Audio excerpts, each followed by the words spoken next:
Assalamualaikum warahmatullahi wabarakatuh. Yang terhormat Ibu Rita Fadila Sajiorani selaku Kepala SMK Nusantara. Yang saya hormati Bapak Ahya Alimuddin selaku pengajar praktik calon guru penggerak Angkatan 10 Kabupaten Madiun, serta Bapak Ibu yang berbahagia. Pertama, marilah kita panjatkan puji syukur kepada Tuhan Yang Maha Esa, Allah Subhanahu wa Ta'ala, karena telah diberikan rahmat kesehatan sehingga pada pagi hari ini kita bisa melakukan berkumpul di acara IHT pendampingan individu kedua guru penggerak Bapak Agus Dwi Santoso di lembaga kita SMK Nusantara dengan keadaan sehat walafiat. Kedua, sholawat serta salam tak lupa kita haturkan kepada junjungan kita Nabi Agung Nabi Muhammad SAW yang kita nantikan syafaatnya di yaumul qiyamah. Bapak Ibu sekalian, di sini saya akan membacakan susunan acara pada pagi hari ini. Yang pertama yaitu pembukaan, yang kedua sambutan, yang ketiga acara inti, dan yang keempat penutup. Untuk mempersingkat waktu, marilah kita buka acara pada pagi hari ini dengan bacaan basmalah bersama-sama. Bismillahirrahmanirrahim. Kemudian acara selanjutnya adalah sambutan pengantar dari Bapak Ahya selaku pengajar praktik calon guru penggerak Angkatan 10 Kabupaten Madiun. Untuk Bapak waktu dan tempat yang bersiap.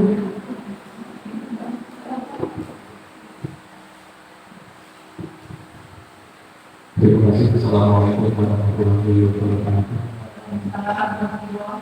Saya berdiri, saya dulu yang berhormat Ibu Kepala Sekolah serta Nusantara, Pak Agus selaku TDB Kabupaten Madiun dan Bapak Ibu sekalian selaku rekan sejawat dari Pak Agus. Sebelumnya perkenalkan nama saya Muhammad Ahya Alimuddin, saya bisa dipanggil Pak Ahya. Saya sehari-hari mengajar di SMKN Proyeksian, jadi sama-sama dari SMK. Kebetulan untuk pendidikan guru penggerak tahun ini saya sebagai pengajar praktek. Judulnya pengajar praktek memang, tapi sebenarnya saya mendampingi saja, mendampingi Pak Agus dalam belajar selama kurang lebih 6 bulan di pendidikan guru penggerak. Nah, hari ini Pak Agus mendapat tugas untuk berkolaborasi dengan rekan-rekan sejawat di SMK, karena sebagai seorang nanti guru penggerak Pak Agus tidak mungkin bisa jalan sendiri. Pasti untuk memajukan sekolah dia harus mengajak seluruh komponen pimpinan termasuk rekan sejawat, dan yang pertama adalah murid-muridnya nanti, dengan harapan apa yang dapat Pak Agus diberikan guru penggerak tidak hanya dinikmati sendiri, tapi juga diinvestasikan ke kemana-mana. Syukur-syukur nanti rekan sejawat ikut tapak kelas Pak Agus untuk menjabat guru penggerak. Apa masih ada Pak? Kurang tahu, tapi sejauh ini terakhir adalah angkatan 13. Dan Pak Agus ini kebetulan juga pionir, jadi CDP pertama di SMK ini. Nah, ini sebuah tantangan yang berat untuk bagaimana mengaplikasikan ilmu yang didapat. Tapi ketika saya kesini bulan lalu ketemu dengan Ibu pimpinan dan sekarang bertemu dengan Bapak Ibu selaku rekan sejawat, saya optimis karena dukungan dari lingkungan saya kira cukup bagus, sehingga nantinya muaranya adalah siswa-siswa dengan semua. Jadi sekali lagi hari ini Pak Agus ingin menyampaikan prakarsanya terkait dengan pembelajaran yang menggunakan teknologi.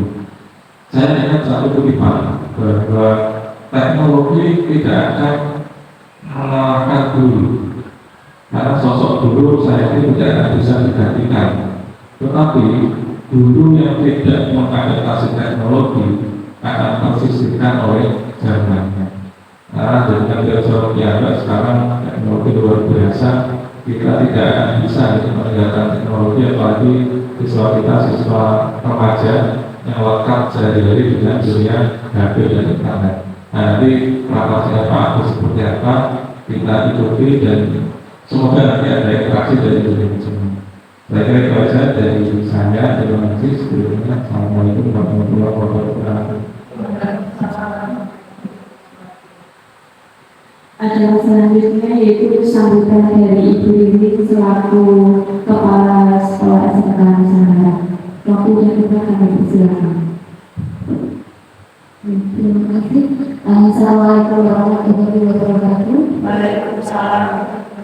Selamat pagi yang terhormat Pak Ahya selaku pengajar praktek dari calon guru pembina yang saya hormati, Agus selaku JDP calon guru pembina dan Bapak Ibu guru sekalian.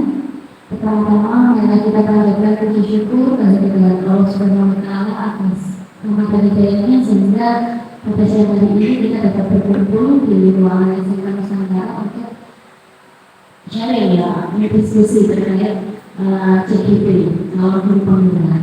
Kalau kita ketahui memang Pak Agus ini merupakan salah satu atau mungkin yang pertama yang lolos sebagai calon guru pembina, yang mana di calon guru pembina ini harapan kami Pak dari SMK Nusantara dapat menjadi role model, artinya dapat menjadi contoh untuk rekan-rekan sejawat sekalian yang mana pada pengaplikasian yang pada saat praktek ke siswa-siswi nantinya akan bisa memberikan dampak yang tentunya semakin baik.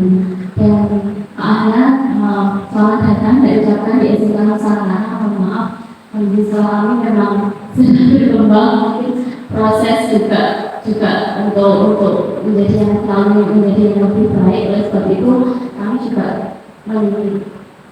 berharap untuk kedepannya mungkin dari CDP ini mungkin bisa menjadi sharing dan bisa menjadi silaturahmi kita untuk selanjutnya mungkin bisa saling tukar ilmu atau tukar informasi tentang perkembangan dalam rangka mencerdaskan anak bangsa. Mungkin di sini nanti saya selaku pimpinan di sini mohon maaf mungkin ada kurang, mungkin syukur-syukurnya ada yang kurang, saya mohon maaf yang sebesar-besarnya. Dan harapan saya untuk Bapak Ibu sekalian mungkin dari kegiatan hari ini, dari paparan mungkin melihat seperti apa CGP dan mungkin pendampingan yang sudah dilakukan oleh Pak Agus bisa memotivasi Bapak Ibu semua untuk bisa bergerak untuk mendaftarkan di guru penggerak selanjutnya untuk jika ada dan akan upgrade ilmu dan juga informasi terkait dengan pembelajaran yang berfokus pada siswa-siswi kami di SMK Nusantara. Baik, itu mungkin yang dapat saya sampaikan. Mungkin dijaga dengan mohon maaf. Wassalamualaikum warahmatullahi wabarakatuh.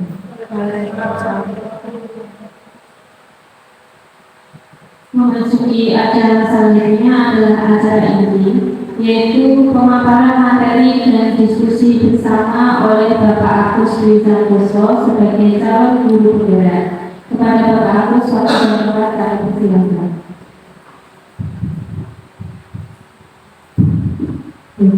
Bismillahirrahmanirrahim. Assalamualaikum warahmatullahi wabarakatuh.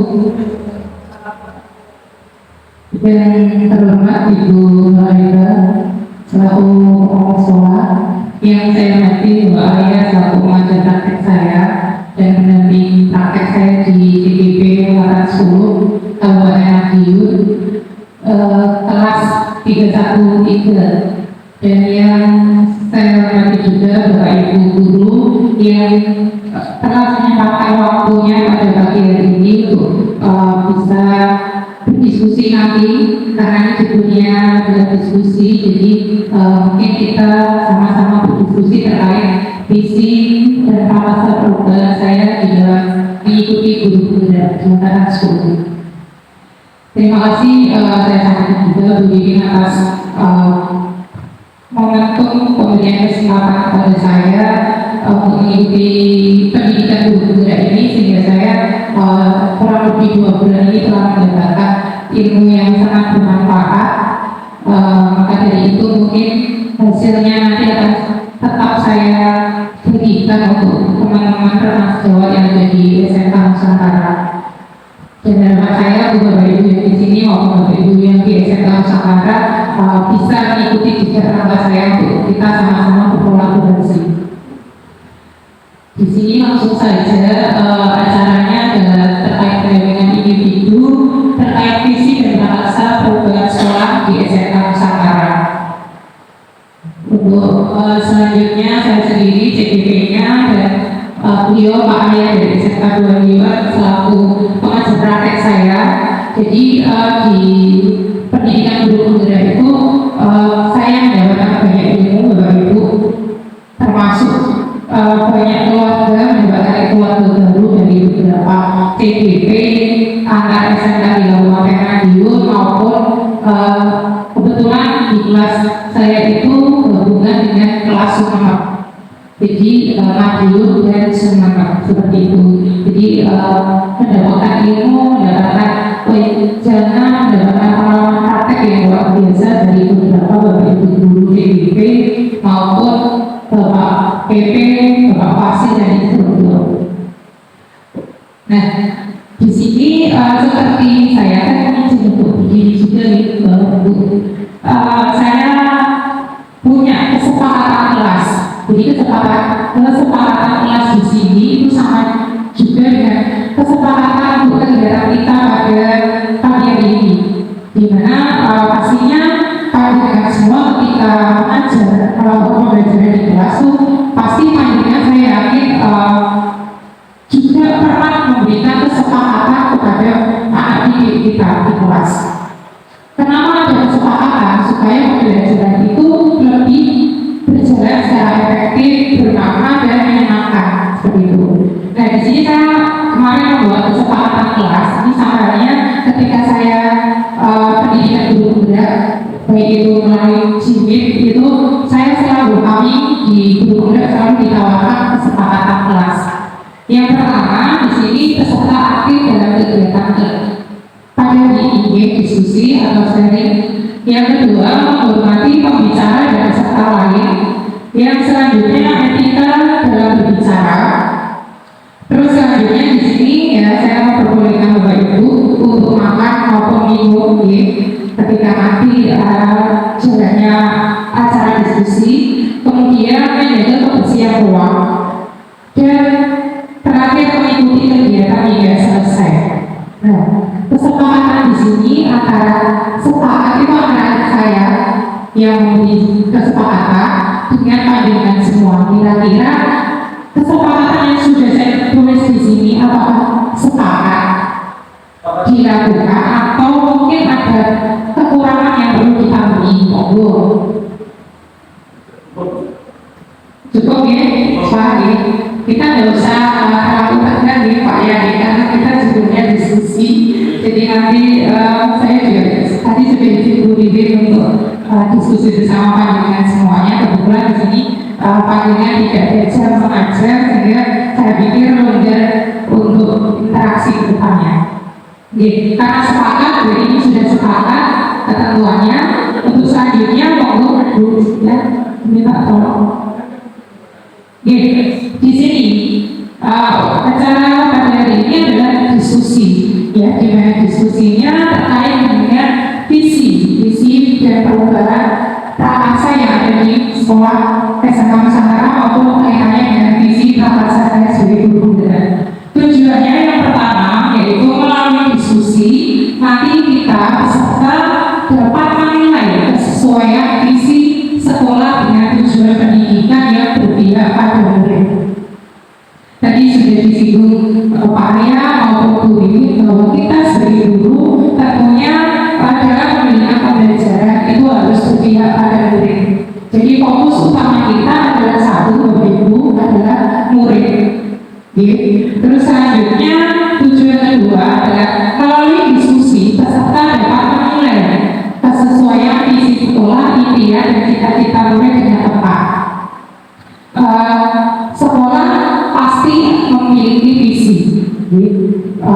Kita sering lihat visi sekolah kita yang ditempel di banner itu, kita nanti diskusi untuk hari ini apakah sudah sesuai visi sekolah yang ada dengan kebutuhan atau aktivitas keseharian di dalam pembelajaran di SMK Nusantara. Kemudian tujuan selanjutnya melalui diskusi peserta dapat berkolaborasi, di sini berkolaborasi untuk menentukan program apa saja yang dapat mendorong pertumbuhan murid dan berguna di masa depan.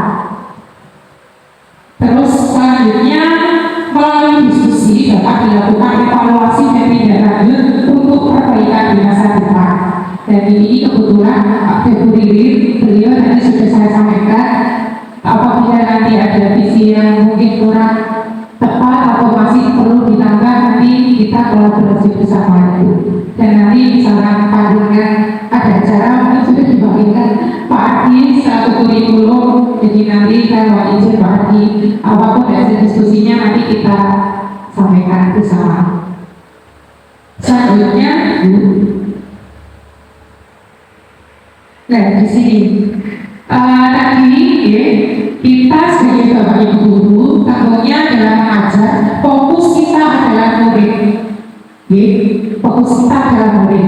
Nah, saya sama kalian dengan pandangan semuanya, ketika saya mengajar saya itu punya gambaran tentang murid, saya punya impian terkait murid. Saya menjadi seorang guru, saya pasti punya ternyata saya itu memimpikan murid, ya impian saya terkait murid itu macam-macam. Saya pasti yakin mereka juga punya impian terkait murid yang bagus itu yang bagaimana, yang dengan cita-cita yang dengan impian itu bagaimana, pasti berbeda-beda. Karena mungkin Pak Krisna dengan Bu Tari, Bu Vivi dengan Bu Tika pasti berbeda. Kemudian selanjutnya di sini sebelum saya menginjak materi, saya ada pertanyaan pemati terkait murid impian. Jadi nanti kita diskusi interaksi singkat saja. Di sini yang pertama ada terkait saya memimpikan murid-murid itu yang bagaimana. Jadi saya ingin pandangan sharing secara lisan saja terkait pertanyaan yang pertama, yaitu saya memimpikan murid-murid itu yang bagaimana. Mungkin Pak Haji dulu, monggo Pak, bagaimana ini yang pandangan?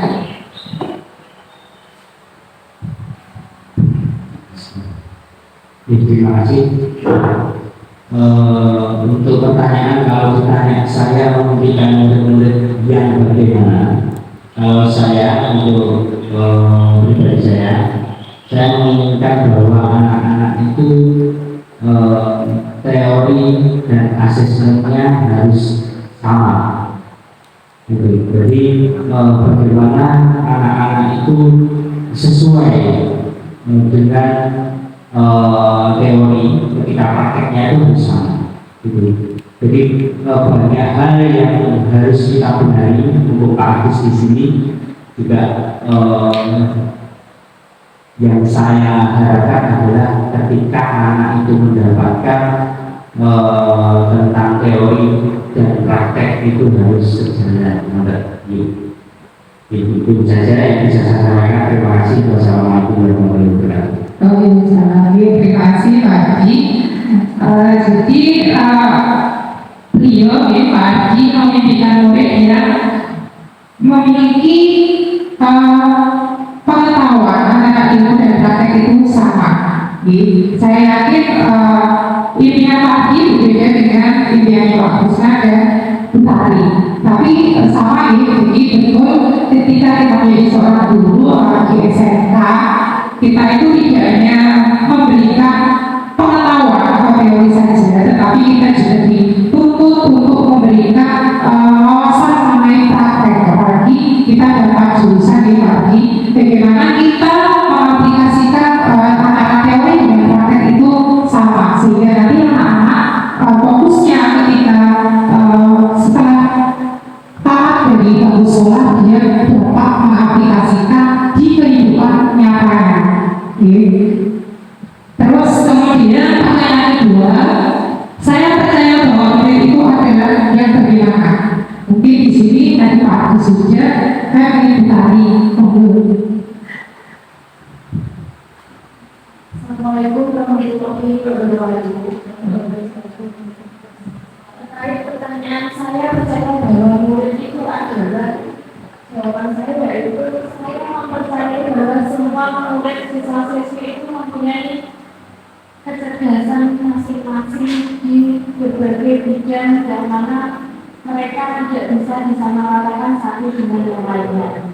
Sehingga ketika murid itu misalkan bagus dalam hal numerasi, maka kita tidak bisa menuntut mereka untuk bagus juga dalam hal literasi, seni dan yang lainnya. Maka saya berharap kita mampu membimbing murid-murid itu mendalami mereka sesuai dengan kelebihan mereka masing-masing. Seperti itu Pak. terima kasih. Nanti saya mau minta kelasnya buat Pak Adi dan Bu Tati gitu. Terima kasih Bu Tati. Terkait pertanyaan kedua benar ya Bapak Ibu bahwa Bu Tati ternyata hampir selaras atau nyambung dengan jawaban dari Pak Adi dan Bu Tati sudah punya impian bahwa murid itu ingin antara penguasaan materi ilmu dan prakteknya itu sama sehingga. Nah di sini dilanjut dengan bahwasanya murid itu yang dipercaya pribadi adalah murid yang memiliki karakteristik, kemampuan dan potensi yang berbeda-beda. Karena kita tidak bisa memungkiri bahwa kita dipercaya oleh orang tua murid itu dididik anaknya untuk belajar menimba ilmu di lembaga kita di SMA Nusantara, dan tentunya itu dari atau latar belakangnya itu berbeda-beda antara satu anak dengan anak yang lain, sehingga kita sebagai guru dituntut juga untuk membentuk karakter anak, mengenali latar belakang anak supaya dengan kita mengenali kemampuan dan potensi anak, saya yakin kita dalam memberikan pembelajaran atau pendidikan akan lebih efektif, lebih benar dan tepat seperti itu. Selanjutnya pertanyaan ulangi di sekolah kita itu mengutamakan apa? Monggo mungkin bicaranya.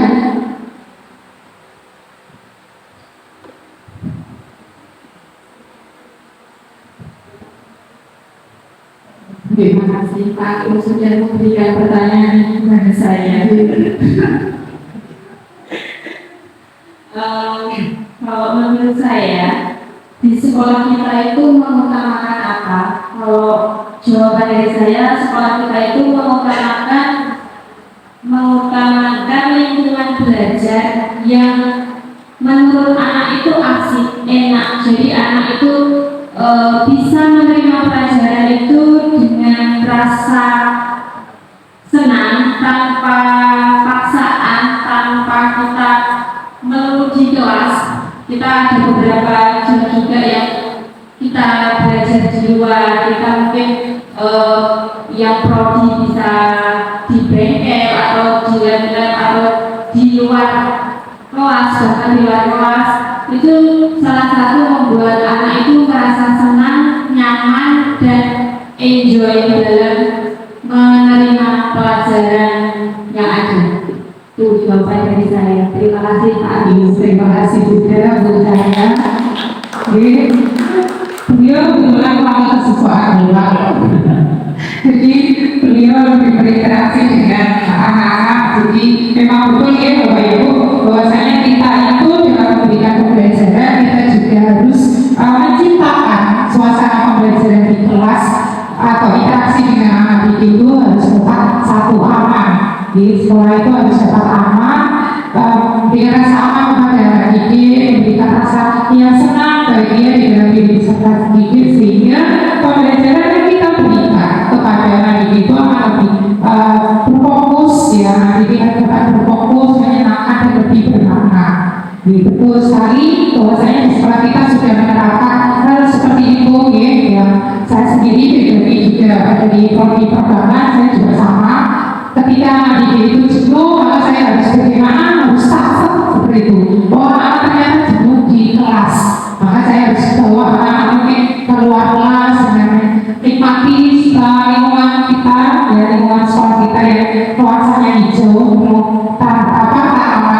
beras selatan ataupun membawa anak-anak ke lab perbankan seperti itu.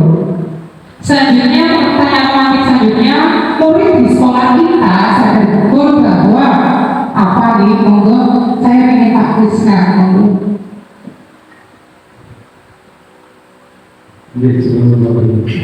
Untuk respon pertanyaan murid di sekolah kita sadar betul bahwa kalau izin satu merespon mungkin murid di sekolah kita sadar betul bahwa mungkin dari sudah apa yang dilakukan oleh pihak sekolah dari pihak guru maupun siswa dari mulai pagi bahwa sadar bahwa ketepatan waktu masuk yang mungkin sering telat masuk, sering dipanggil oleh pihak maupun siswa itu juga sudah dilakukan oleh pihak sekolah. Mereka sadar bahwa ketepatan waktu itu sangat penting, apalagi ini adalah sekolah SMK yang tolak ukurnya adalah kerja, bahwa nanti dunia kerja itu butuh ketepatan waktu, butuh plan di mana mengatur aktivitas di rumah dan di dunia nanti pekerjaan itu bagaimana, itu memang sudah sangat diajarkan di sekolah ini. Di sisi lain, masalah ketepatan waktu mungkin di sini memang diajarkan masalah untuk prioritas. Di sini ada banyak sekali macam ekstra dan mereka juga dikasih ekstra wajib dan dikasih ekstra pilihan, dan mereka juga memilih sesuai keinginannya masing-masing, bahwa mereka ingin mengasah kemampuan di ekstra ini dan mereka juga mengikuti ekstra itu dengan sebagaimana mestinya juga.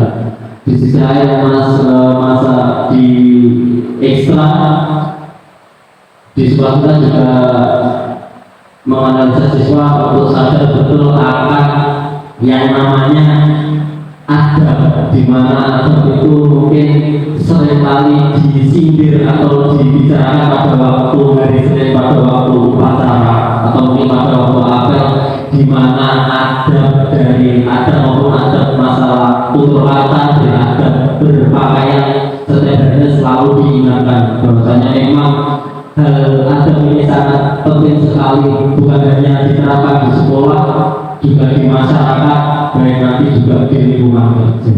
Mungkin itu respon dari saya. Terima kasih. Terima kasih, ini luar biasa dari penyampaian Pak Krisna yang sama ibu-ibu. Kita alhamdulillah di negara kita sangat bersama itu sadar betul bahwa anak-anak itu ternyata sudah sadar bahwasanya seperti kedisiplinan dan masuk sekolahnya, terus juga manfaatnya ketika mengikuti beberapa ekstra ataupun pendidikan yang kita berikan oleh bapak ibu itu ternyata bermanfaat besok ketika anak-anak itu mencari pekerjaan seperti itu. Dan di samping kita juga harus memberikan adab tadi, karena menurut Diajar Dewantara kita itu sebagai guru menuntut ya, pendidikan itu memberikan suatu tuntunan, bukan tuntutan ya, tetapi tuntunan kepada anak didik kita untuk dapat berkembang, berproses sesuai dengan kodrat mereka masing-masing. Sama. Terima kasih. Untuk selanjutnya pertanyaan terakhir di sini kita dalam persoalan bahwa mungkin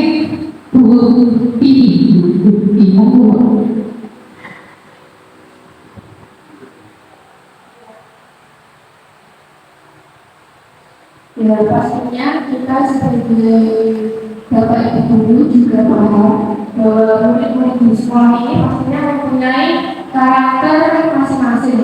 Nah, dari karakter masing-masing pastinya seluruh siswa itu mempunyai kompetensi dan keterampilan yang berbeda-beda, sehingga kita para bapak ibu guru bertugas untuk membangun karakter dan menuntut siswa-siswa tersebut dengan sesuai kodrat atau potensinya masing-masing, sehingga siswa-siswa tersebut dapat menjadi pribadi yang baik dan mempunyai sifat santun terhadap lingkungan sekolah maupun terhadap orang tua, dan serta mempunyai akhlak yang baik. Terima kasih Bu Devi atas pemaparannya terkait pertanyaan yang terakhir.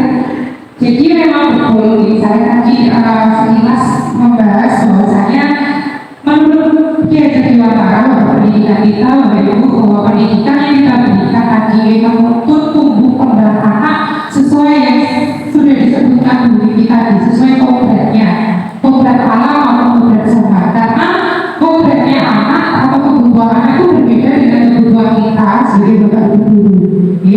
Nah, apa yang diperlukan anak, apa yang dibutuhkan anak itu tidak bisa kita paksakan, atau kita tidak bisa memaksa anak itu untuk A, tetapi anak itu boleh bebas, apalagi sekarang itu sudah merdeka belajar, sehingga dengan merdeka belajar kita memberikan pembelajaran atau pendidikan itu yang merdeka, benar-benar merdeka sesuai apa yang dibutuhkan, apa yang diinginkan oleh anak didik kita, sehingga nantinya anak-anak itu dapat tumbuh, dapat memiliki karakter itu yang benar-benar sangat bahagia, ya, terus dapat diterima di lingkungan masyarakat maupun mengaplikasikannya di kehidupan sehari-hari mereka. Ya, terima kasih untuk pertanyaan dari kita. Jadi apa yang saya impikan atau anak-anak saya dan harapan saya itu kurang lebih hampir sama dengan semua di lembaga kita ini. Selanjutnya, ucapnya. Nah, kenapa saya tadi bertanya kepada dengan ini juga kaitannya dengan sekolah kita. Ya, sekolah kita sudah memiliki visi sekolah yang ditempel di lorong masuk dan di kelas, ya. Dengan sudah Mesari juga sudah membaca, mungkin di sini yang guru baru ini nanti bisa membaca juga dan mempelajari apa visi sekolah kita bagi kita SMA Nusantara ini. Visi sekolah itu sekolah juga harus memberikan bagaimana memfasilitasi bapak ibu guru ya maupun murid itu untuk dapat berkembang, untuk dapat melakukan pembelajaran yang sangat menyenangkan, bermakna. Itu sekolah juga harus support seperti itu. Makanya tadi saya sudah menyampaikan kepada beliau, Bu Didit, untuk terkait visi ini apakah nanti perlu dibuka atau bagaimana kita diskusi bersama. Selanjutnya di sini ada visi itu merupakan pandangan, pengertian visi dan pandangan atau impian, cita-cita dan inspirasi untuk masa yang akan datang. Jadi visi itu memang tidak bisa saklek Bapak Ibu langsung terwujud, tapi perlu yang namanya proses untuk berubah. Nah, imbasnya atau harapannya ke depan itu akan lebih baik seperti itu. Selanjutnya, nah ini saya ingin dulu kita membaca dulu visi sekolahnya, dibaca saja. Jadi, visi sekolah terwujudnya insan pendidikan yang berkarakter, berkualitas, berbudaya, berjiwa wirausaha, berwawasan lingkungan, kompetitif, dan berdaya saing global. Terima kasih Bu Cakir, Bu Vika. Bahwa visi sekolah kita, Bu, kita masih bersama, yaitu terwujudnya insan pendidikan yang berkarakter, berkualitas, berbudaya, berjiwa wirausaha, berwawasan lingkungan, kompetitif, dan berdaya saing global. Nah, di sini insan pendidikan yang dimaksudkan oleh sekolah itu adalah kita, warga sekolahnya, yang meliputi dari kepala sekolah, bapak ibu guru, tenaga pendidikan maupun murid itu sendiri. Jadi harapannya dari sekolah, cita-cita sekolah yang seperti tertera di visi sekolah. Nah, di kesempatan pagi hari ini saya selaku guru penggerak ingin berdiskusi bersama dengan panjenengan apakah visi sekolah kita itu sudah berjalan dengan baik atau masih belum, atau masih ada yang perlu diketahui seperti itu. Selanjutnya Bu Cahaya. Nah, terkait ini nanti diskusi pada hari ini adalah yang pertama, apakah visi sekolah kita selama ini sudah selaras dengan cita-cita kita untuk murid. Karena tadi yang harus ada di gambaran dengan semuanya, kita masuk di lembaga kita, fokus utamanya adalah berpihak pada murid, memberikan pembelajaran untuk murid. Yang kedua, jika ada yang perlu disesuaikan atau ditambahkan dari Jadi kita kupas satu persatu dulu. Selanjutnya, Bu, dari visi itu tadi terwujudnya insan pendidikan yang berkarakter dan berkualitas. Nah, di sini saya kebetulan kurang lebih 4 tahun, di lembaga 5 tahun ini di lembaga SMK Nusantara, dan di sini ada Wakresna yang lebih dulu 7 tahun ya, 7 tahun. Jadi kurang lebih nanti mungkin ini saya menyematkan beberapa aktivitas foto yang mencerminkan bahwasanya sekolah kita itu sudah berkarakter dan berkualitas. Terbukti dari apa? Dari kita pernah menjadi dari personil TNI Koramil untuk melakukan pendidikan karakter terhadap anak. Terus tadi yang dijelaskan Pak Krisna, kita juga setiap dari Senin itu kita mengadakan upacara membentuk rasa nasionalisme terhadap anak untuk disiplin, terus juga mengikuti upacara. Kemudian kita anak didik kita juga sudah literasi yang dijelaskan Bu Tari tadi. Kita sudah berikan pembelajaran atau kegiatan yang mengasah literasi dan numerasi. Kemudian di situ ada kegiatan yang mengasah karakter moral anak, ada tentang keimanan, ketakwaan, serta karakter terkait kebutuhan anak, yaitu yang era modern, yaitu teknologi. Kemudian visi selanjutnya, sebelum saya lanjut, kira-kira dari visi karakter dan berkualitas tadi mungkin ada yang mau ditambahkan. Mungkin saya belum menyematkan beberapa kegiatan, atau mungkin ada saran dari pandangan semua, monggo, karena judulnya diskusi. Mungkin Pak Ardi selaku kurikulum ada tambahan terkait visi berkarakter dan berkualitas. Terima kasih. Kebetulan Bapak saya baru di sini, mungkin punya karakter yang dulu yang sudah ada di SMK Nusantara mungkin lebih banyak lagi gitu. Kalau menurut saya berkarakter dan berkualitas di SMK Nusantara ini diberhentikan dengan sekolah lain. Di sekolah ini sangat sudah sesuai. Jadi di mana karakter anak itu di sini sudah sesuai, dan ketika feedbacknya untuk berkualitas itu juga sangat dari sekolah pun juga sudah mulai memberikan support ya untuk digitalisasi untuk karakter anak itu sudah sesuai. Ya, mungkin itu dari saya. Wassalamualaikum warahmatullahi wabarakatuh. Berarti visi yang pertama kira-kira sudah sejalan ya Bapak Ibu. Ya, alhamdulillah setelah kita sudah melaksanakan kegiatan yang mengarah kepada pembentukan karakter dan warnanya di anak yang berkualitas. Kemudian visi selanjutnya berbudaya dan berwawasan lingkungan. Di sini saya akan menyematkan beberapa kegiatan yang mengasah kebudayaan dan wawasan lingkungan.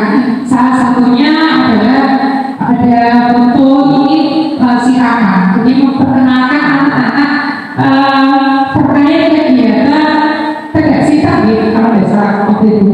Tegasita mengenalkan budaya lokal asli yang ada di kehidupan kita masyarakat kepada anak didik.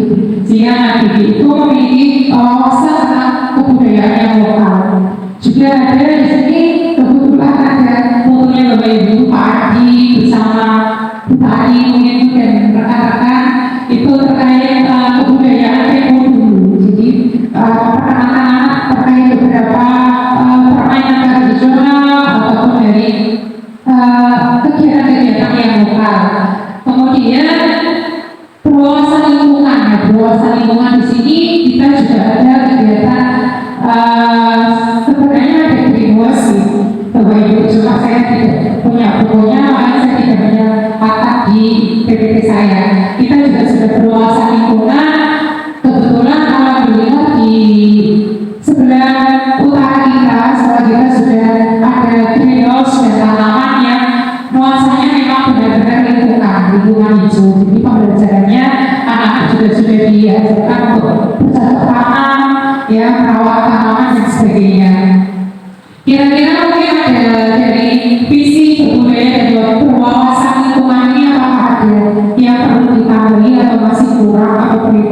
monggo diskusinya, perwakilan mungkin Bu Tari atau Kak Wisna, monggo. Untuk visi di problema budaya dan berwawasan lingkungan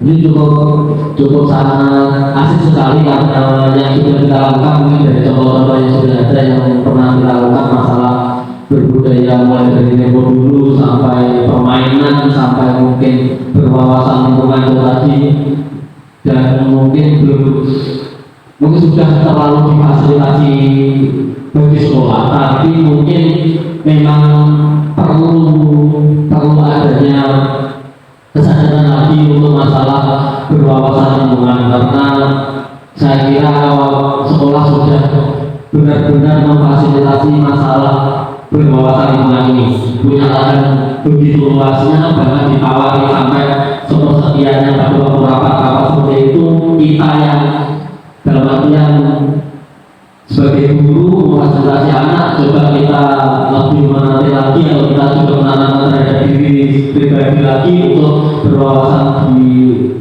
lingkup lingkungan ini, karena bukan hanya berwawasan ini bukan hanya dalam ranah menjaga, tapi ini juga bisa menjadi suatu budi-budi pada saat besoknya mereka terjun di masyarakat dan membudidayakan lingkungannya dan bisa menjadi budi-budi uang-uang buat mereka juga. Mungkin itu kalau bisa. Terima kasih. Terima kasih Pak Wisna.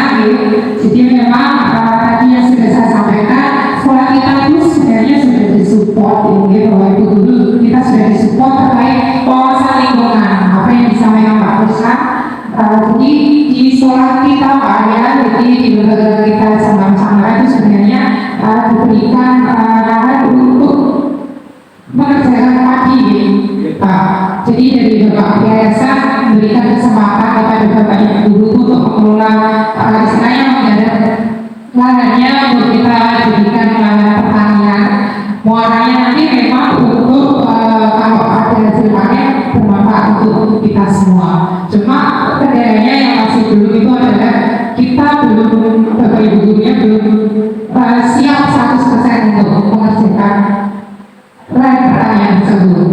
Jadi mungkin kedepannya bisa kita jadikan evaluasi ya Bu. Selanjutnya visi berjiwa wirausaha di sini. Kita SMK Nusantara, kita adalah lingkup lembaga SMK yang dimana tadi yang sudah disampaikan Pak Wisna, warnanya besok adalah kerja. Tetapi anak-anak itu tidak menutup kemungkinan alumni itu beberapa yang membuka usaha, membuka wirausaha terkait kegiatan-kegiatan atau keterampilan yang menghasilkan uang, penghasilan. Terbukti mereka dapatkan ilmunya itu dari kita SMK Nusantara. Kebetulan di sini saya menyematkan beberapa foto kegiatan yang mengasah keterampilan wirausaha. Kebetulan di sini juga ada Bu Tari selaku guru kewirausahaan, Bu Tari. Kita pernah mengadakan kegiatan seperti kegiatan ekoprint, pelatihan anak untuk membentuk kegiatan ekoprint berjiwa wirausaha. Terus kita juga menggandeng alumni dari SMK Nusantara yang memiliki usaha, kebetulan tas anyaman. Jadi kita mendatangkan alumni untuk memberikan pelatihan kepada adik-adiknya untuk menganyam tas sehingga anak-anak memiliki keterampilan dalam bidang wirausaha dan hasilnya dapat dijual atau mendapatkan penghasilan ke depannya. Terus tadi yang disampaikan Bapak Kurikulum Pak Ardi terkait digitalisasi, kita juga sudah mulai memberikan pembelajaran terkait keterampilan teknologi yang di sini ada Canva, di mana Canva itu adalah salah satu kegiatan desain karena tidak bisa dipungkiri peluangnya menjadi seorang desain ya. Visual desain itu sangat banyak menurut saya. Jadi kita memberikan pembelajaran dan kalau saya justru yakin anak-anak itu jauh lebih cepat dan jauh lebih pintar daripada kita gurunya. Mungkin dari Bu Tari selaku guru wirausaha apa yang perlu kita lakukan, apa masih kurang pas dari visi dari sekolah kita itu membentuk jiwa wirausaha kepada diri murid, apakah sudah sesuai atau perlu yang kita lakukan dulu. Bagus menurut saya dari observasi saya selama mengajar di sini untuk berwirausaha ini, karena anak-anak didik kita itu yang kreatif, inovatif, mereka mampu menghasilkan produk-produk yang memang belum ada di pasaran atau mereka meniru dan memodifikasi. Mungkin makanan ringan ya Bapak ya, makanan ringan cemilan, memang yang makanan ini omset penjualannya lumayan untuk siswa-siswi di kalangan lingkungan sekolah sendiri. Jadi mereka itu memodifikasi jajanan yang ada di pasar di lingkungan akhir. Kemudian mereka tiru, mereka olah kembali, dan ada varian-varian baru dari mereka. Namun yang jadi kendala mereka itu kurang percaya diri terhadap apa yang mereka hasilkan.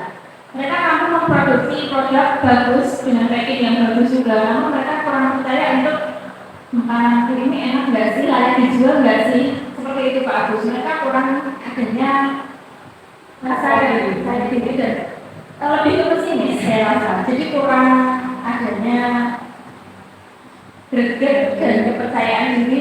Ini loh produk saya bangga menghasilkan ini di luar belum ada, saya bisa menghasilkan misalkan seperti kayak Indomie yang dikasih telur, martabak telur tapi mini Pak. Jadi dicetak mini kecil itu dengan variasi, ada topping sosis, irisan bakso, begitu. Mereka packing sendiri, kasih, bahkan mereka mampu membuat label sendiri. Dengan digitalisasi tadi mereka belajar membuat label brand nama mereka sendiri. Seperti itu Pak Agus. Ya itu tantangan kita Bapak Ibu guru untuk memotivasi mereka sehingga mereka bisa lihat dalam berwirausaha atau wirausaha. Terima kasih Bu Tari. Alhamdulillah dari diskusi ini ternyata saya karena tidak mengajar wirausaha dan kita semua tahu bahwasanya ternyata anak didik kita itu sudah kreatif, sudah inovasi. Cuma kendalanya atau PR-nya adalah kita kurang memberi atau anak kurang memiliki kepercayaan diri. Sehingga PR kita ke depannya kita kolaborasi bersama untuk bagaimana support anak, memotivasi anak untuk dapat percaya diri. Seperti itu. Selanjutnya berkompetitif. Nah, kompetitif ini saya rasakan beberapa foto terkait anak-anak yang sudah mau berani untuk unjuk dalam kegiatan kompetisi atau beberapa perlombaan. Kita itu mendapatkan hasil juara ataupun tidak mendapatkan hasil. Yang terpenting menurut saya harus digarisbawahi adalah kepercayaan diri anak terlebih dahulu untuk dapat berani mengikuti beberapa kompetisi. Gitu, itu jadi sama ketika kita melakukan pembelajaran, kita mengetahui karakter anak dan kemampuan anak, pasti saya yakin pandirinya memilih anak tersebut dan membimbingnya untuk mengikuti sebuah kompetisi. Jadi harapannya apa? Harapannya supaya anak itu punya yang pertama pengalaman terlebih dahulu. Lalu yang kedua memiliki rasa kepercayaan diri untuk berkompetisi secara siar. Seperti itu. Jadi saya rasa di lembaga kita visi tentang kompetitif sudah berjalan. Selanjutnya budaya berdaya saing global. Di sini berdaya saing global sesuai dengan tuntutannya zaman yang ada. Ya, semakin dari 2014 sampai sekarang 2024 kurang lebih 10 tahun, hampir 10 tahun pasti kita melakukan pembelajaran kepada anak yang tujuannya penguatannya ke depan anak itu dapat berdaya saing. Berdaya global di sini terkait digitalisasi juga, terus juga kita pernah melakukan aktivitas membawa anak-anak ke kunjungan industri, memperkenalkan anak ke industri supaya tahu lingkungannya atau lingkungan dari industri itu yang bagaimana. Nah, berarti kira-kira visi yang ada di sekolah kita itu sudah sesuai ya Bapak Ibu? Sama ya? Iya, alhamdulillah kalau sudah, kalau memang mungkin catatannya tadi ya Bapak Ibu berapa yang harus dievaluasi dan perlu ditambah. Selanjutnya visi terkait perilakuan bersekolah Bapak Ibu. Ya, kolaborasi, koordinasi dan kerjasama dari Bapak Ibu guru,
merumuskan visi. Ya, ini terkait saya sebagai guru pemuda, saya dituntut untuk merumuskan visi juga.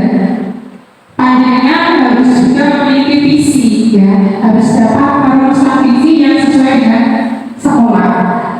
Merumuskan visi bisa dilakukan melalui pendekatan teori apresiatif, yaitu mengidentifikasi kekuatan atau kelebihan yang ada di sekitar lingkungan sekolah dengan pendekatannya bekerja. Itu apa nanti akan saya jelaskan. Selanjutnya Bu saya. Di sini visi guru muda saya yang saya sesuaikan dengan visi yang ada di lembaga kita Singkawang Nusantara, yaitu mewujudkan peserta didik yang mandiri, kreatif, berjiwa wirausaha, berakhlak dan berwawasan global. Jadi saya itu punya intinya, saya punya pandangan terkait murid itu murid yang mandiri, kreatif, berjiwa wirausaha sampai berwawasan global. Selanjutnya, nah, prakarsa perubahan dari pendekatan teori apresiatif menggali kekuatan atau kelebihan yang ada di sekitar kita. Jadi kita itu menilai bahwa apa yang ada, kekuatan-kekuatan apa yang ada di lingkungan kita untuk dapat kita ambil satu saja misalkan menjadi sebuah prakarsa perubahan. Jadi kita tidak usah menilai sesuatu yang ada di sekolah kita itu menjadi sebuah kekurangan, tetapi kalau bisa kekurangan itu harus kita minimalisir, harus kita proses untuk menjadi suatu kelebihan. Pendekatan teori apresiatif itu dapat dilakukan melalui pendekatan model kerja. Apa itu model kerja? Bunyinya adalah buat pertanyaan. Jadi pendekatan B itu adalah buat pertanyaan. Kita buat pertanyaan dulu secara umum terkait perubahan, kemudian tanya yang pertama ambil pelajaran. Kita mengambil pelajaran yang sudah ada dari kegiatan kita sehari-hari sebagai bapak ibu guru. Terus C-nya adalah dari mimpi untuk kaitannya terkait peserta didik juga. Terus C-nya adalah jabarkan rencana. Kita menjabarkan rencananya. Kemudian A yang terakhir adalah atur eksekusi. Jadi kita tidak hanya berangan-angan saja, tapi kita juga harus mampu mengaplikasikan dan mampu berencana dan menerapkan seperti itu.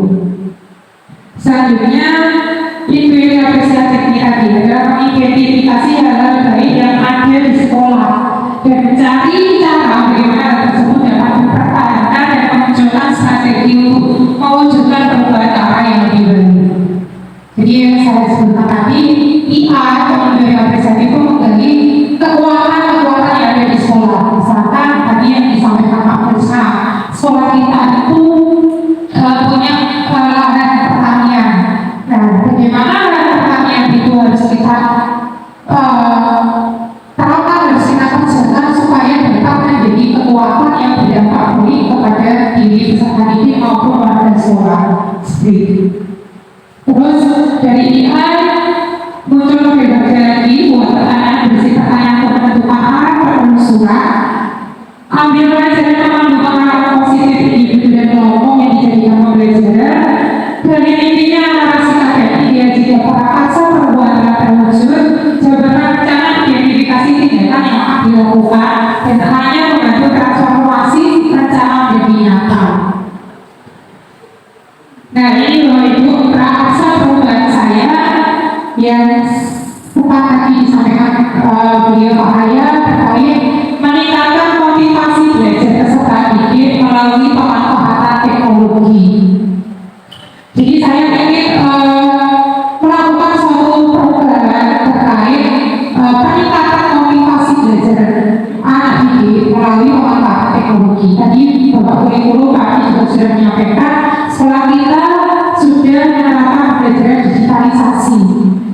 Dan kenapa saya memilih prakarsa perubahan ini? Karena ketika saya melakukan pembelajaran di kelas itu saya harus sangat terkait model pembelajaran yang bagaimana atau metode pembelajaran yang bagaimana yang harus saya pilih untuk saya berikan kepada anak-anak. Karena ketika nanti panjenengan atau saya sendiri melakukan pembelajaran yang hanya modelnya ceramah, teacher center, itu pasti anak-anak saya ini jenuh ya Pak, jenuh, ngantuk, bermain HP, ada sembunyi bersembunyi, terus izin ke luar kelas, izinnya ke kamar mandi, ternyata ke kafe atau bagaimana. Nah, itu dampak akibat kita salah memilih metode. Maka dari itu saya memilih pemanfaatan teknologi ini untuk saya terapkan di dalam proses pembelajaran. Karena memang di lingkungan kita, aktivitas kita, saya yakin 85-90% sudah melek teknologi, yaitu sudah berkaitan dengan teknologi yang ada, salah satunya adalah smartphone, HP semuanya sudah canggih-canggih, ya. Anak didik kita sudah tahu tentang aplikasi-aplikasi, bagaimana menedit video, bagaimana buat sebuah presentasi tugas. Nah, itu saya manfaatkan di situ. Jadi saya memilih keluarkan satu itu adalah, oh ternyata kita punya laboratorium komputernya banyak sekali, supportnya juga ada, wifi juga sudah disupport sekolah, komputer, prasarananya dan semuanya itu sudah teknologi. Jadi saya memanfaatkan teknologi tersebut untuk saya terapkan di dalam proses belajar. Nah, harapan saya adalah ketika saya menerapkan teknologi itu, anak-anak itu bersemangat, antusias, termotivasi untuk mengikuti pembelajaran saya.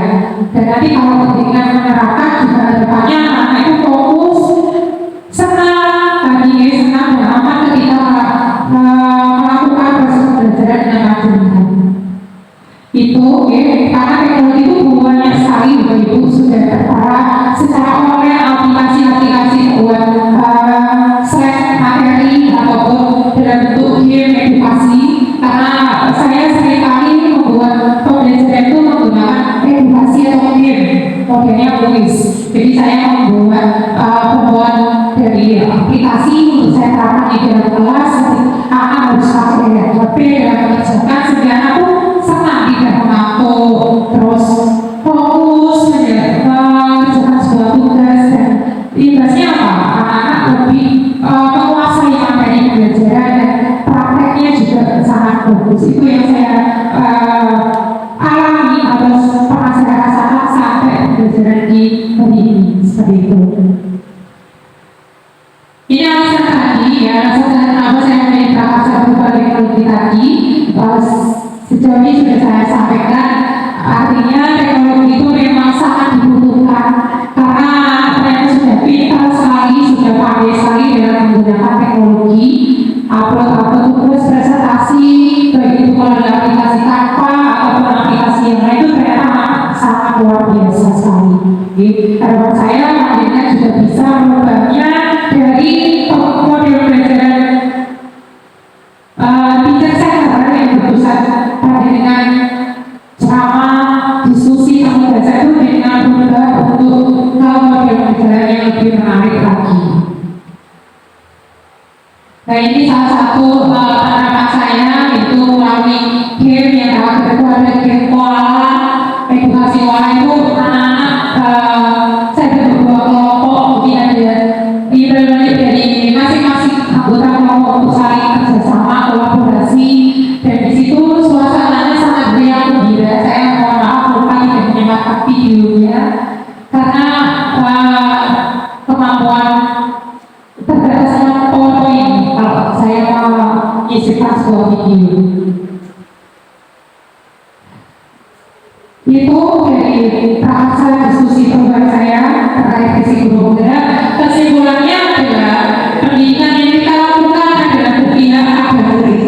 Jadi setelah ini pandangan fokus utamanya adalah pendidikan dan pembelajaran yang berpihak pada murid. Dari apa kebutuhan yang dibutuhkan murid sesuaikan dengan kemampuan dari murid tersebut. Jangan dengan yang menuntut, tapi dengan menuntut tumbuh kembangnya anak didik kita, supaya anak didik itu dalam mengikuti proses pembelajaran lebih aman, nyaman, menyenangkan, menarik dan bermakna. Seperti itu, ya. Sekian dari saya.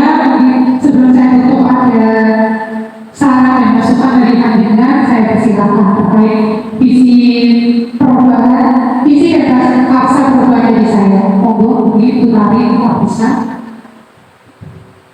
untuk kebaikan kita bersama di dunia. Terima kasih, makanya mungkin tidak saya rujukan ke masalah presentasi, mungkin saya lebih mengucapkan terima kasih banyak kepada panjenengan waktu sudah menyempatkan waktu, juga sudah mengundang kami selalu termasuk saya panjenengan untuk belajar bersama selama berada di sini. Mungkin sharing semua ini tadi yang sudah kita diskusikan bersama, mungkin ada beberapa poin yang mungkin sudah kita pahami, tapi beberapa poin dari pandangan tadi di luar ekspektasi kami, dan itu juga buat ilmu baru bagi kami, cara merespon maupun apapun yang sudah pandangan tularkan pada kami tadi. Mungkin itu hanya mengucap terima kasih banyak pada panjenengan, semoga bermanfaat dan semoga acara ini juga menjadikan suatu tolak ukur perbaikan panjenengan untuk kedepannya. Terima kasih. Assalamualaikum warahmatullahi wabarakatuh. Waalaikumsalam warahmatullahi wabarakatuh. Terima kasih Mbak Krisna. Jadi sekian presentasi dari saya, pemaparan diskusi saya. Apabila ada kekurangan saya mohon maaf. Saya tutup. Wassalamualaikum warahmatullahi wabarakatuh.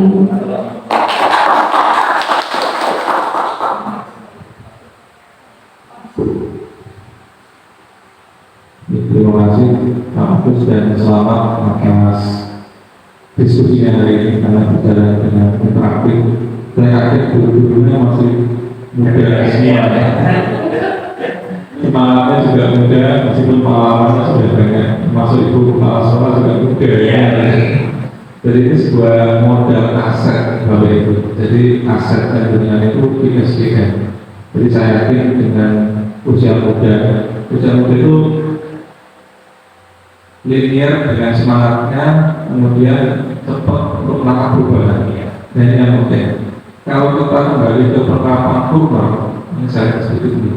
Kurma itu kan dimulai baru 2 tahun atau 3 tahun terakhir. Dimulai dengan adanya pandemi. Sebelumnya kajiannya itu adalah berdasar pada studi PISA. Kalau dengan pernah baca, PISA itu adalah survei yang sifatnya internasional, sudah berjalan puluhan tahun dan dipercaya kualitasnya dan menjadi tonggak sebagai pengambil kebijakan pendidikan di banyak negara. Nah, yang disurvei apanya? Yang disurvei kecakapan hidup di abad ke-21.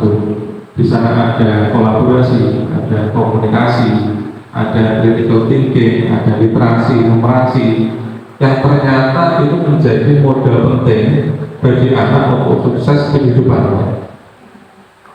Kalau kita ke belakang lagi di kurikulum 13, nah itu kan yang dituntut adalah master learning, pembelajaran tuntas, sehingga materinya sebanyak apapun biasanya bikinnya di bocah. Orang juga bocah yang di depan atau wes bosen, materinya itu dikasih kabeh. Kurikulum nggak mau tahu kurikulum pokoknya materinya ya ini selesaikan. Meskipun di pembelajaran terpotong hari libur, terpotong hari tidak efektif, dipotong kegiatan sekolah, nggak mau tahu materinya itu ya sampaikan. Tapi di kurikulum Merdeka berbeda. Di kebijakan Kurmer atau dengan juga ngersani regulasinya, kita diberi keleluasaan guru itu untuk memberikan materi-materi yang dipandang esensial, penting bagi siswa dan sesuai dengan karakter sekolah. Meskipun misal sama-sama SMK, saya SMK-nya cenderung teknologi. Di sini mungkin teknologi juga ada, bisnis juga ada, sama roda juga ada, kesehatan. Nah, mungkin juga berbeda materinya. Misalkan matematika diarahkan kemana? Kalau matematika teknik jelas arahnya berbeda dengan matematika kesehatan. Nah, ini jenengan yang ngatur. Kita diberikan keleluasaan oleh pemerintah. Nah, ini kalau kita mau melihat bagusnya Kurmer, kemudian kayak UNBK sudah ada. Ya memang standar kita nggak sama, pembelajaran kita nggak sama, kualitas input siswanya juga nggak sama. Saya kalau sharing dengan teman-teman dari swasta, inputnya kita aja beda dengan yang negeri. Gimana mau hasilnya sama? Memang berat di jenengan ya, kalau saya boleh bilang ya.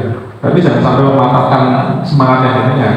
Karena anak yang sukses itu sekarang adalah anak yang tidak hanya pintar di hard skill. Kalau kita kan bicara hard skill, kompetensi. Kalau siswa kesehatan ya bagaimana dia menguasai di bidangnya, atau teknologi. Kalau di TSM ya bagaimana dia bisa overhaul mesin dan seterusnya. Tapi ternyata yang dibutuhkan industri lebih dari itu.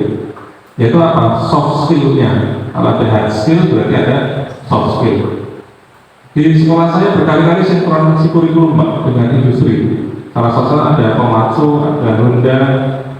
Ketika orang industri datang, kepala sekolah, bapak, akomli, guru, produk itu dikumpulkan, dia bilang bahwa yang dibutuhkan sekarang itu cenderung ke soft skill-nya. Dan itu nampak dari jenengan tadi.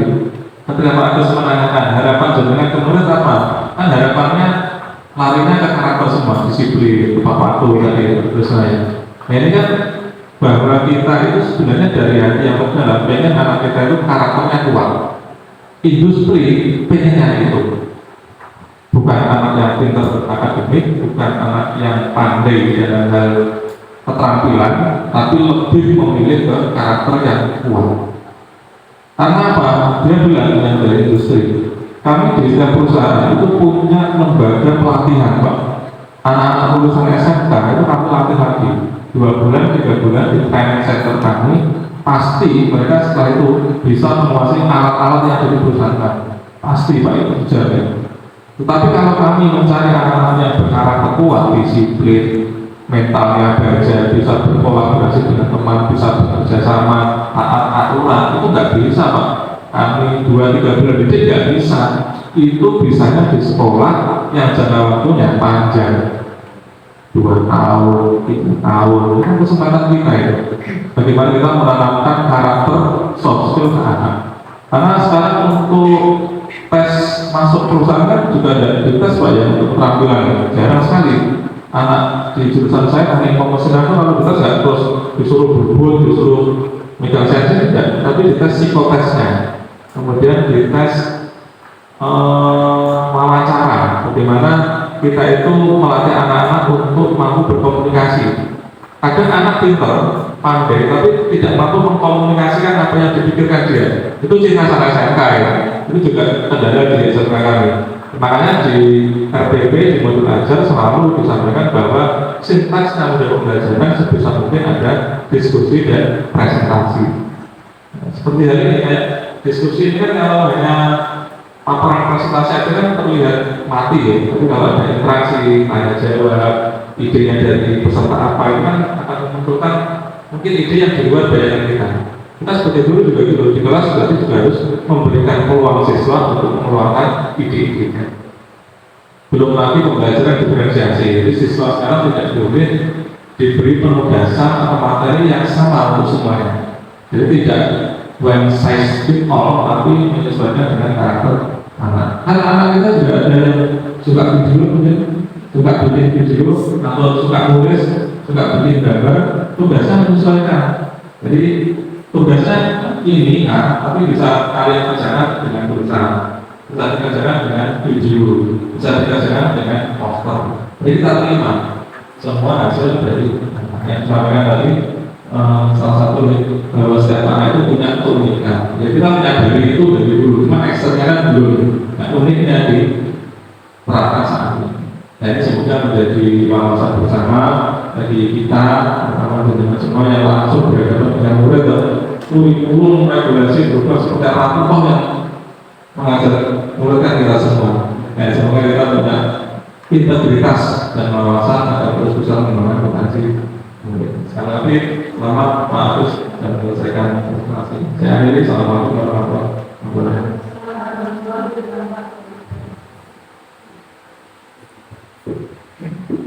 Dengan berakhirnya diskusi dan pemaparan materi dari Pak Agus, menandakan berakhirnya pula kegiatan pada siang hari ini. Marilah kita tutup acara ini dengan bacaan hamdalah bersama-sama. Alhamdulillahirobbilalamin. Terima kasih atas perhatiannya Bapak Ibu semuanya. Semoga acara ini membawa manfaat dan perubahan yang baik untuk kita semua dan lembaga kepentingan kita SMK Nusantara. Dan terima kasih untuk Bapak Agus, Bapak Arya atas paparan ilmunya yang mungkin belum kita ketahui dan kita sekarang sudah bisa memahami lagi, mendapatkan ilmu baru lagi untuk kita terapkan di sekolah anak kita. Terima kasih. Akhir kata, wassalamualaikum warahmatullahi wabarakatuh.